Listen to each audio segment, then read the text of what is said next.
कुंभमेळ्यातून परतणाऱ्या भाविकाचे चारचाकी वाहन पलटी, 3 पलट्या खात वाहन 20 फूट रस्त्याच्या कडेला। कुंभमेळ्यातून परतणाऱ्या भाविकाचे चारचाकी वाहन महामार्गाच्या कडेला 20 फूट दरीत कोसळले। अपघाताची ही घटना आज 15 फेब्रुवारी रोजी 11:30च्या दरम्यान नॅशनल हायवे क्रमांक 44 वरील वडकी गावाजवळ घडली।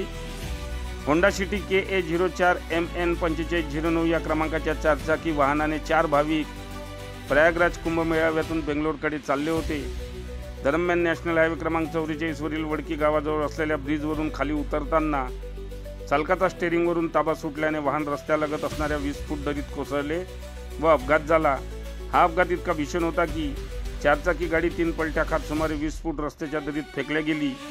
सुदैवाने या अपघातात कोणतीही जीवितहानी झाली नाही, मात्र वाहनाचे किरकोळ नुकसान झाले। अपघाताची माहिती मिळताच वडकी पोलीस स्टेशनचे PSI प्रशांत जाधव व पोलीस कर्मचारी रमेश मेश्राम यांनी घटनास्थळी तातडीने भेट देऊन अपघाताची माहिती जाणून घेतली। अधिक तपास वडकी पोलीस स्टेशन करीत आहे।